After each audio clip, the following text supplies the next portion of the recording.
राष्ट्रपति मैदान चौराहे पर ट्रैफिक लाइट का उद्घाटन। कांग्रेस के लिए समर्पित कांग्रेसजनों का सम्मेलन। पपला से संपत्ति के बारे में जानकारी जुटा रही पुलिस। आयकर विभाग ने पुलिस को उपलब्ध नहीं कराए दस्तावेज। फ्लाइट का संचालन रद्द होने से यात्री परेशान। नमस्कार, आप जुड़े हुए हैं राजस्थान के सबसे बड़े Dainik Navjyoti digital news network से। जयपुर में आज क्या कुछ हुआ आप देखिए हमारे साथ। जी हां, समाचार वही जो आप देखना चाहे।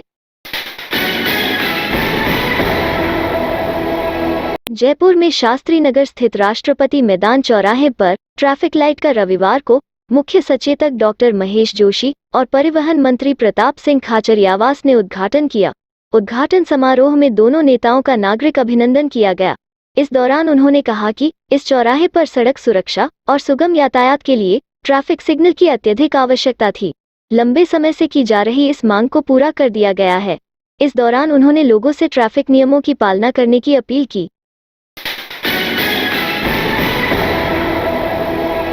कांग्रेस के लिए समर्पित कांग्रेसजनों का रविवार को सुबह 10 बजे से दोपहर 2 बजे तक सम्मेलन हुआ। मुख्य सचेतक डॉक्टर महेश जोशी ने कार्यक्रम में बतौर मुख्य अतिथि शिरकत की। परिवहन मंत्री प्रताप सिंह खाचरियावास भी कार्यक्रम में मौजूद रहे। कार्यक्रम में आयरन लेडी के जमाने से अब तक के कांग्रेसियों ने शिरकत की। इस दौरान मुख्य सचेतक महेश जोशी ने अपने संबोधन में कहा कि कांग्रेस की नींव आप लोग हो और आपने कांग्रेस को मजबूत करने का काम किया है। अलवर के बहरोड थाने पर फायरिंग कर फरार हुए 5 लाख रुपए के इनामी बदमाश पपला गुर्जर से जयपुर रेंज की टीम 11 दिन की पुलिस रिमांड पर पूछताछ कर रही है। पुलिस पता लगा रही है कि पपला ने बदमाशी से कितनी संपत्ति इकट्ठा की है। पुलिस यह भी जानकारी जुटा रही है कि अगर संपत्ति इकट्ठा की है तो कहीं वह बेनामी संपत्ति तो नहीं है। यदि बेनामी संपत्ति हुई तो पुलिस उस संपत्ति को भी कुर्क करने के प्रयास करेगी। पपला गुर्जर ने अपनी महिला मित्र जिया से पहले एक मराठी युवती से भी संपर्क किया था। पुलिस उस मराठी युवती को भी तलाश रही है। साथ ही यह भी पता लगा रही है कि उस युवती को पपला के बारे में कितनी जानकारी है। इसके अलावा फरारी के बाद पपला के संपर्क में कौन कौन बदमाश थे उसकी कुंडली भी तैयार कर रही है। जयपुर पुलिस कमिश्नरेट की एंटीक आइटम के लिए शुरू होने वाली जांच फिलहाल अधर में लटक गई है। इस जांच को पूरा करने के लिए अभी इनकम टैक्स विभाग की ओर से कमिश्नरेट को संबंधित दस्तावेज उपलब्ध नहीं कराए गए हैं। यदि कमिश्नरेट पुलिस के पास दस्तावेज नहीं आते हैं तो माना जा रहा है कि यह जांच आगे भी नहीं बढ़ पाएगी। गौरतलब है कि इनकम टैक्स विभाग ने हाल ही में बड़ी रेड कर करोड़ों रुपए की अकूत संपत्ति का खुलासा किया था। उस दौरान इनकम टैक्स विभाग को सर्च के समय बड़ी संख्या में एंटीक आइटम भी मिले थे। एयर एशिया की फ्लाइट्स के संचालन पर बड़ा असर पड़ा है। रविवार को जयपुर से बेंगलुरु जाने वाली फ्लाइट का संचालन रद्द रहा। इसके चलते यात्रियों को परेशानी का सामना करना पड़ा। जानकारी के अनुसार सुबह 9:50 मुंबई और सुबह 11:15 हैदराबाद जाने वाली एयर एशिया की फ्लाइट रद्द रही। इसी प्रकार रात 9:10 बेंगलुरु की फ्लाइट भी रद्द कर दी गई। यह फ्लाइट बेंगलुरु में चल रहे एयर शो के चलते रद्द हुई है। देश भर में भारतीय सेना की तरफ से 1971 के भारत-पाकिस्तान युद्ध का स्वर्णिम जयंती वर्ष मनाया जा रहा है। इस अवसर पर जयपुर मिलिट्री स्टेशन में भी साउथ वेस्टर्न कमांड के आर्मी कमांडर आलोक क्ले GOC-INC ने श्रद्धांजलि देकर शहीदों के बलिदान को याद किया। इस दौरान 1971 की लड़ाई में भाग लेने वाले स्वर्गीय कर्नल होशियार सिंह की पत्नी धन्नो देवी और स्वर्गीय ब्रिगेडियर भवानी सिंह के परिवार से सवाई पद्मनाभ सिंह को प्रशस्ति पत्र देकर सम्मानित किया।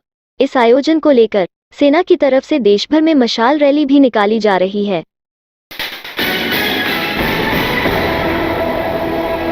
प्रदेश में अगले 24 घंटों में न्यूनतम तापमान में 2 से 4 डिग्री से बढ़ोतरी होने और राज्य में चल रही शीतलहर से राहत मिलेगी। 4-5 फरवरी को एक नया पश्चिमी विक्षोभ सक्रिय होने से राज्य के ऊपर एक परिसंचरण तंत्र बनने से जयपुर, भरतपुर व बीकानेर संभाग के जिलों में कहीं-कहीं हल्की बारिश की संभावना है। मौसम विभाग के निदेशक राधेश्याम शर्मा ने बताया कि आगामी 24 घंटे बाद लोगों को शीतलहर गलन से हल्की राहत मिलेगी। हालांकि रविवार को दोपहर में अच्छी धूप खिली। लेकिन अभी भी प्रदेश के अनेक हिस्सों में गलन व सर्दी का एहसास बना हुआ है।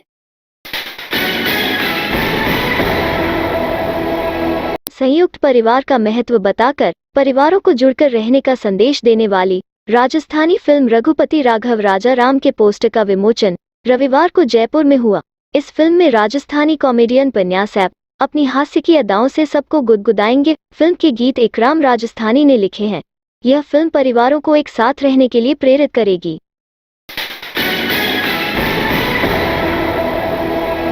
भवानी मंडी नगर पालिका चुनाव के नतीजे घोषित हो चुके हैं। नगर पालिका के 40 वार्डों में से कांग्रेस ने 19, बीजेपी ने 19, निर्दलीय 1 और एसडीपीआई ने 1 सीट पर जीत हासिल की है।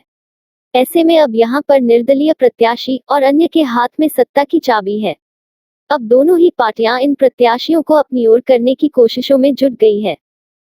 इस रात की सुबह नहीं होती जब तक हाथ में उसकी गर्माहट नहीं होती। चाय का प्याला, अखबार साथ पुराना है, मिट्टी से जोड़ता है। खबरों की खुशबू से सारा घर महकता है। हर रंग में ढला कहानियों से किस्सों तक ले जाता है बेरोक टोक। देश के हर हिस्से तक ये हकीकत का आईना है। ख्वाबों को सच करके दिखाता है। दैनिक नवज्योति, आपके लिए, आपके साथ। ये थे आज के मुख्य समाचार। विस्तार से जानने के लिए पढ़ते रहिए दैनिक नवज्योति। दैनिक नवज्योति के YouTube चैनल को सब्सक्राइब करें और ताज़ा अपडेट के लिए बेल आइकॉन दबाएं।